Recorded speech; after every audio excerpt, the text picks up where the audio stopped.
It's not subtle anymore. The Shanghai-London silver spread didn't widen because Chinese traders got excited. The premium didn't reach 12.72% because of a single shipment delay. The Shanghai Gold Exchange didn't print 97.01, while LBMA showed 86.77 because of a currency translation error. And COMEX inventory didn't drop below 100 million ounces and then keep dropping because of a clerical adjustment. Two different markets, separated by 14 time zones, trading the same metal, are now $11 apart on the same day. That gap held through last week. It held through this morning. As of the most recent print, Shanghai silver is at $97.81. LBMA spot is at $86.77. The premium is plus 11.04 or 12.72%. And the 6-month average premium has been running at 8.14 or 10.68%, meaning this isn't a temporary anomaly. This is the new structural reality of a fractured global silver market. The Western financial press is still reporting silver near $87, as if that's the price of silver. It isn't. That's the price of one side of a market that is split in half. The price of silver in the world's largest physical consumer is $11 higher, and the arbitrage that's supposed to close the gap can no longer physically move enough metal to do so. Welcome back to the macro mirror. In this breakdown, I'm going to walk you through exactly what the Shanghai LBMA spread structure is telling you with real numbers from this week's prints. I'm going to explain why China's January 2026 export restrictions broke the global arbitrage mechanism in a way that hasn't healed and isn't healing. I'm going to show you the COMEX inventory math, including the single-day 3.2 million ounce drawdown that broke the 100 million ounce floor, and why the registered coverage ratio at 13.4% is the most important silver statistic almost nobody is quoting correctly. And I'm going to give you the 4 signals that will tell you whether the convergence between paper and physical is finally arriving. Quick favor before we go further: subscribe. If you want clean breakdowns when markets fracture in real time, not hype, not cheerleading, just the mechanics, hit the bell. Two-tier silver markets don't announce themselves through press releases. They announce themselves through premiums that won't close. Let's get into it.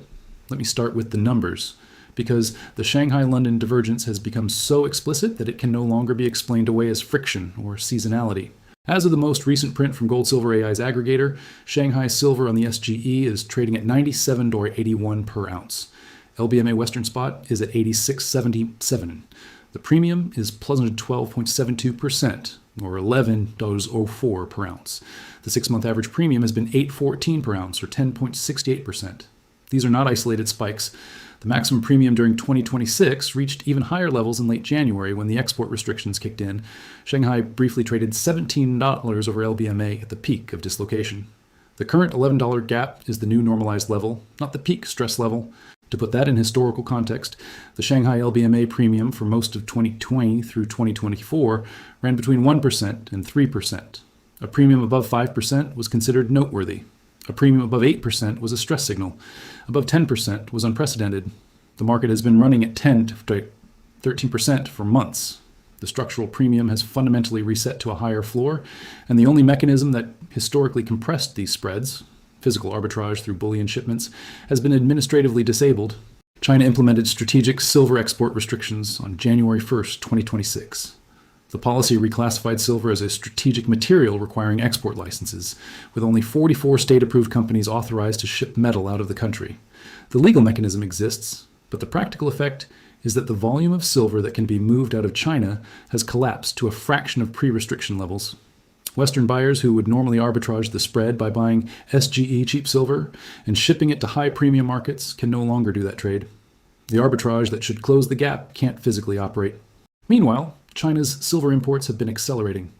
Reports from earlier this year showed China importing 206.76 tons in January and February combined, the highest 2-month figure in 8 years.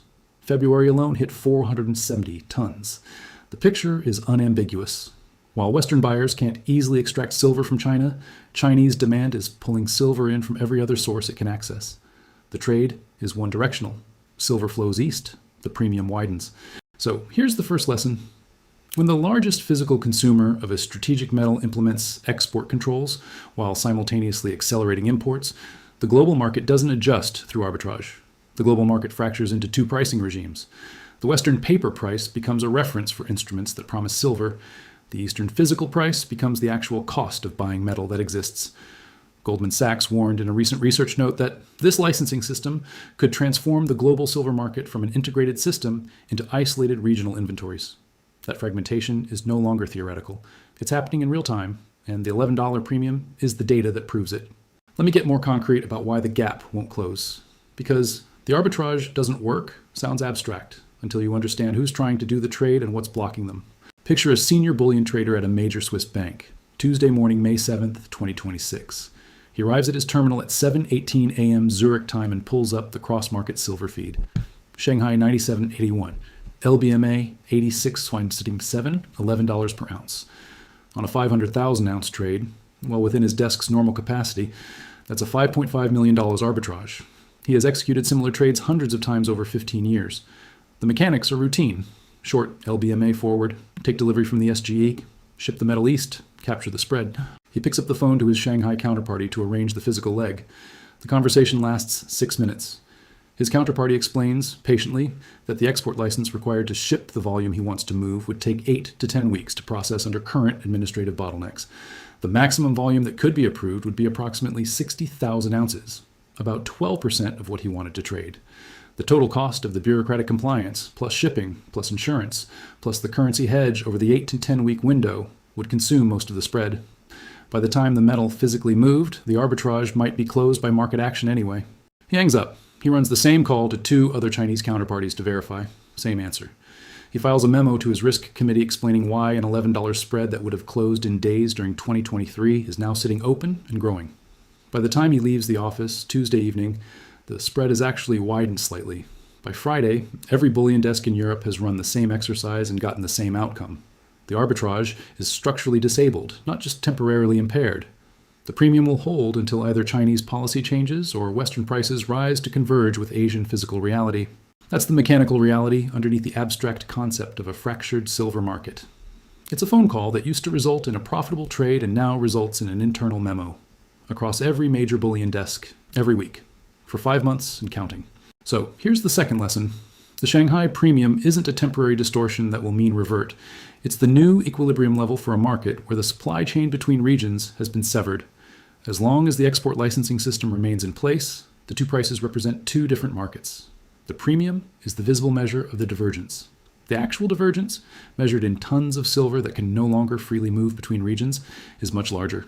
Let me put the COMEX side under the microscope, because the inventory math is telling the same story from a different angle. COMEX registered silver inventory, the metal-carrying warehouse warrants that's immediately available for delivery against futures contracts, has been declining for years. In 2020, registered inventory peaked above 346 million ounces. By February 11th, 2026, a single-day negative adjustment of 356,182 ounces brought total registered silver below the closely watched 100 million ounce threshold to 138,005 ounces. That same day, eligible silver, metal that meets exchange specifications but isn't yet designated for delivery, saw withdrawals exceeding 4.7 million ounces. Net withdrawal, 4.7 million ounces in 24 hours. The inventory has continued declining. By late March, registered silver was approximately 76 million ounces, combined with total open interest implying roughly 567 million ounces in paper claims. The coverage ratio sits at 13.4%. For every dollar of paper silver promised through futures contracts, there are 13.4 cents of physical metal registered for delivery. The math is simple. If even a fraction above historical norms of contract holders stand for delivery, the registered pool gets exhausted. The March 2026 delivery cycle absorbed 9,212 contracts, approximately 46.1 million ounces of physical silver.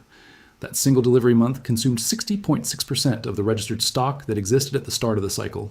Read that again. 3/5 of the deliverable metal exited the system in one delivery month. The system replenished some of that inventory through the eligible to registered conversion, but the structural trajectory is unambiguous. COMEX is being drained at a pace its replenishment mechanisms cannot offset. Where's the metal going? Most of it isn't disappearing from existence. It's being repositioned from the Western paper market infrastructure to physical custody, much of it ultimately destined for Asia, where the premiums justify the relocation. The COMEX vault outflows track inversely with Chinese silver imports.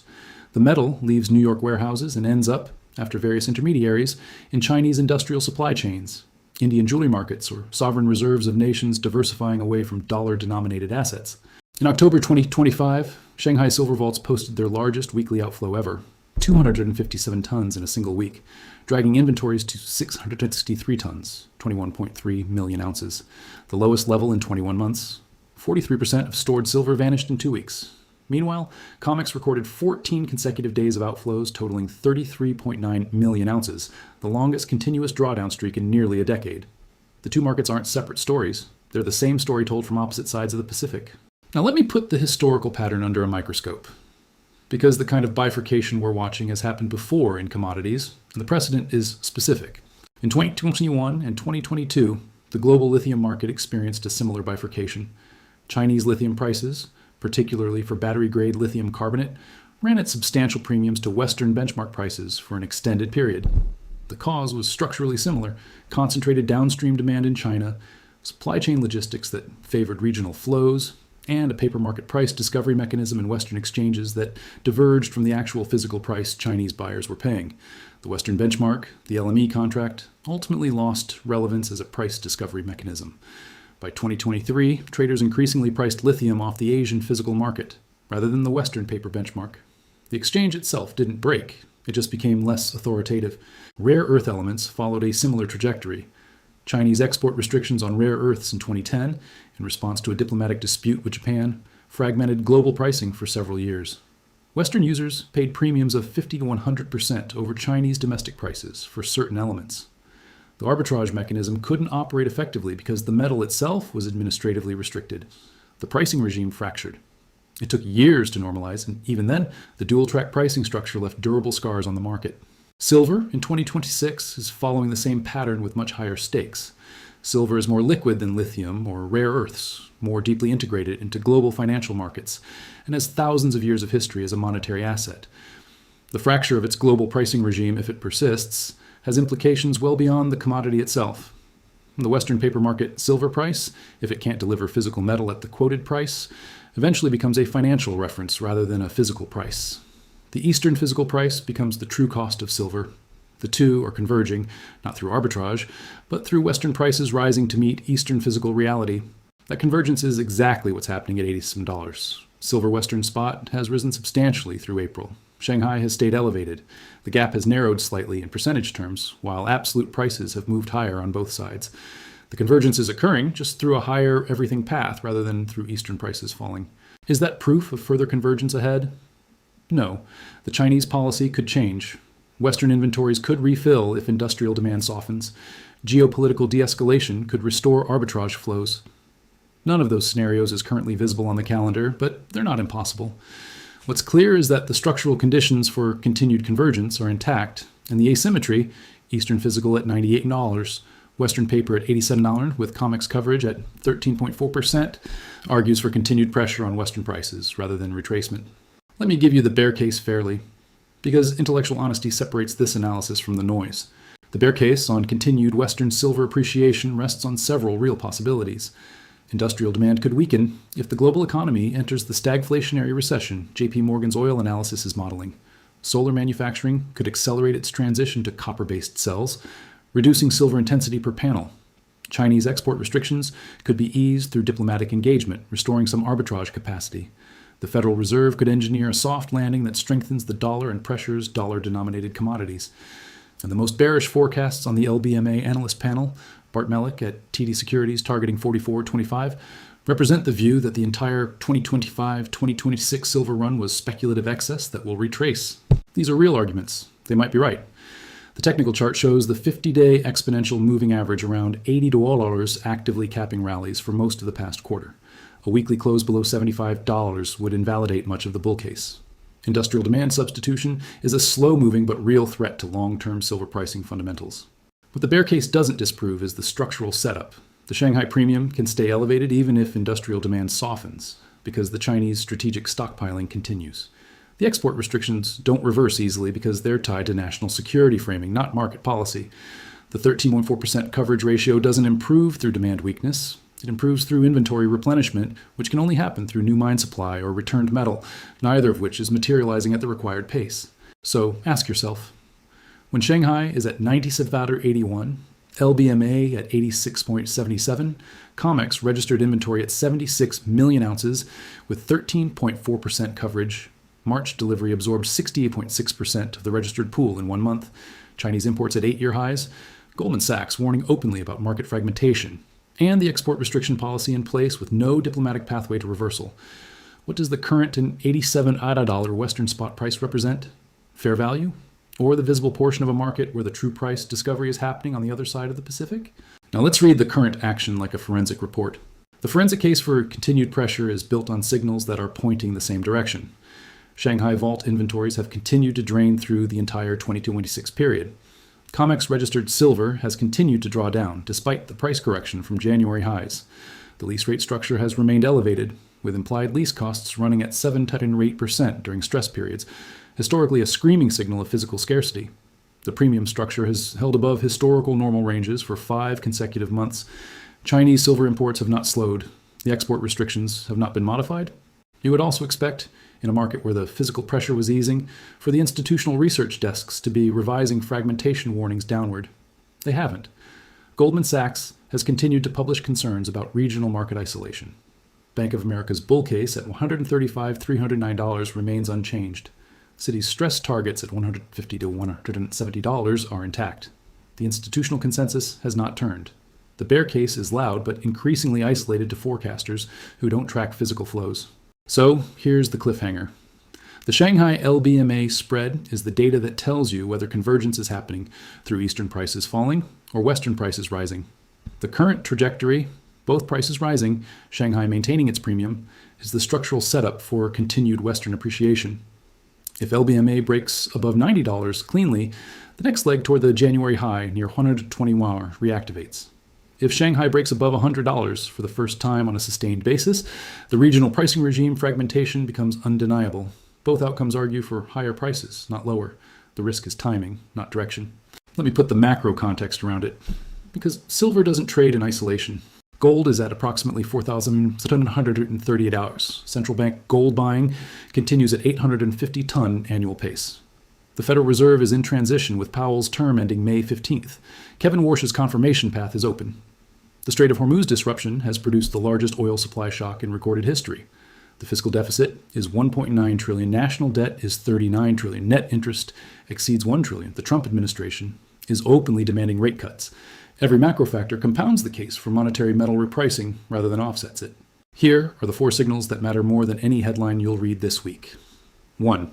The Shanghai LBMA spread in absolute dollars. Currently $11.04. Watch for a sustained widening above $15. That would indicate the fragmentation is intensifying rather than stabilizing.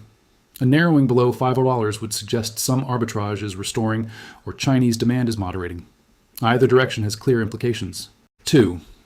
COMEX registered inventory below 70 million ounces. The 76 million ounce level is already stress territory. A break below 70 million would trigger systematic concerns about delivery capacity for the next major contract cycle. The data is published daily by CME and updated reliably.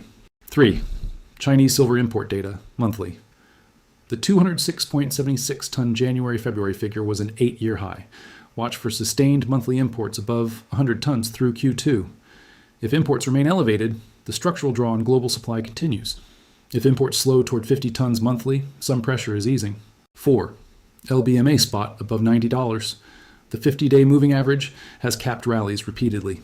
A sustained close above $90, particularly above $94, which represents prior local resistance, would signal the technical breakout is converting to a sustained trend. Below $80 would suggest the convergence is happening through stagnation rather than appreciation. Now I'm going to ask you 2 questions, and I want your honest answer in the comments. First, pick a silver price for July 31st, 2026. Commit to a specific number, 100, 120, 150? Or do you think the bear case wins and silver retraces back below $75? Drop your number, drop the catalyst you think drives it, don't hedge. Second, of the 4 signals, Shanghai LBMA spread, COMEX registered inventory, Chinese import data, or LBMA spot $90, which one is the most reliable leading indicator for the next major silver move? This question requires real thought because the answer determines what you should actually watch over the next 90 days. Now, what should you expect next? Expect volatility. Markets in active fragmentation rarely consolidate quietly. Silver could test $80. Silver could break above $94 and trigger algorithmic buying. Silver could chop in a tight range as the bifurcation deepens beneath the surface. Expect mainstream financial media to continue describing the situation as a routine commodity market with elevated volatility. The narrative will lag the structural reality by months, by the time the financial press acknowledges that the global silver market has fundamentally fractured. The trade will be in its third act, and expect opportunity to appear exactly where confusion is concentrated. The two-price market is psychologically difficult to navigate because the price of silver is no longer a single number.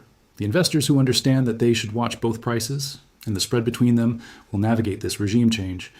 The investors who keep watching only the Western paper price will misread every move. I'm not telling you what to buy. This is education, not personal financial advice. Your situation is your situation. But I'm telling you what's happening right now. Shanghai is at $97.81. LBMA is at $86.77. The premium is $11.04 or 12.72%. COMEX registered inventory is at 76 million ounces with 13.4% coverage. March delivery absorbed 60.6% of the registered pool.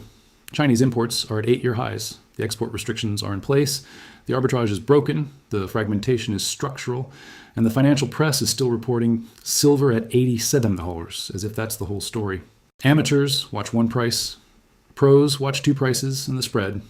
The amateur tape says silver is consolidating. The professional tape says the global silver market has bifurcated into two pricing regimes, and the convergence is happening through Western prices, rising to meet Eastern physical reality. Silver has been monetary metal for 5,000 years. It has priced every breakdown in cross-border arbitrage in modern commodity history. The 1934 gold revaluation, the 1968 London gold pool collapse, the 1971 closing of the gold window, the 2010 rare earth export crisis, the 2022 LME nickel suspension. Each of those events featured a moment where the official price diverged from the physical price, the arbitrage failed, and the resolution required the official price to converge upward. The silver market in 2026 is in the same configuration at a much larger scale. So here's the clean summary. Shanghai silver is at $97.81. LBMA spot is at $86.77. The premium is plus 112.72%. COMEX registered inventory is at 76 million ounces. Coverage ratio is 13.4%. March delivery absorbed 60.6% of registered stock. China imports at 206.76 tons in 2 months, 8-year highs. The export restrictions are in place. The arbitrage is broken. The fragmentation is structural. JP Morgan, Bank of America, Citi all have constructive views.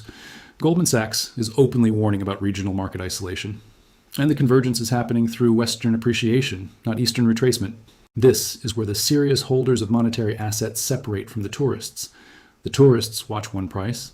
The serious holders watch the spread. If you want the next breakdown, the moment the Shanghai LBMA premium widens further, the moment COMEX inventory breaks below 70 million, the moment LBMA breaks above $94, subscribe. These shifts don't announce themselves on the channels that are paid to keep you looking the other way. Hit the bell so you catch the move before the headlines do. Drop your July 31st silver target in the comments. Tell me which signal you'd watch most closely, and I'll see you in the next one.